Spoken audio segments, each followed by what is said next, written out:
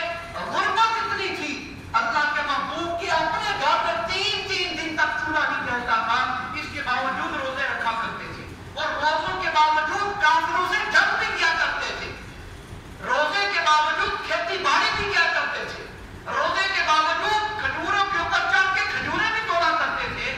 ہم کہتے نہیں کہ ہم نے مزدوری کرنی ہے, ہمیں جو ہے وہ روزہ نہیں رکھنا, روزہ رکھا نہیں کہتا. دراصل ہم روزے کی اہمیت کو نہیں جانتے.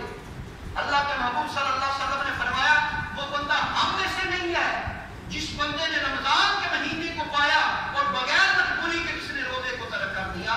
تو روزہ عظیم ترین عبادت ہے, اس لیے کسی صورت بھی بندے کو روزہ نہیں چھوڑنا چاہیے. اللہ کے محبوب نے فرمایا جس کسی نے غازی یا حاجی کو اس کا ذات راہ دیا, یا جس بندے نے افطار کرنے والے کسی روزہ دار کو افطار کروایا, تو اللہ پاک اس بندے کو بھی اتنا اجر عطا فرمائے گا جس نے افطار کروایا. اور کریم آقا صلی اللہ علیہ وسلم نے فرمایا روزہ دار کے لیے آسمان سے فرشتے ہر لمحہ دعائیں کرتے رہے. تو یہ روزہ عظیم ترین عبادت ہے, اس کو ترک کرنا سخت تر عذاب ہے.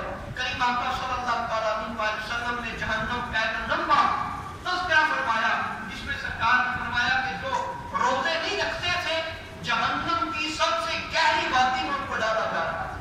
تو یہ روزہ رکھنا اسلام کا فرض اعظم ہے, عظیم ترین رکن ہے. جس نے کسی بھی چیز کے رکن کو کینسل کر دیا گویا کہ اس چیز کی عمارت کو اس نے ڈھا دیا. تو روزہ رکھنے کے سلسلے میں خلقی سستی نہ کی جائے. یہ عظیم دن ہے, برکت والے دن ہیں, تو کوشش کیا کرے اس وقت اذان ہو جائے یہ کتاب یہ پڑھے ہیں, ان میں جتنے کتاب سے پڑھنا چاہیں گھر لے جانا چاہیں اس کی بھی اجازت ہے. باہر کتاب سے پڑھے ہیں ان کو پڑھیں, دل کرے گا مزید نیکی میں رغبت کرنے کے لیے. تو جب بھی آپ کو فرصت ملے آپ مسجد میں آ جائیں. اعتکاف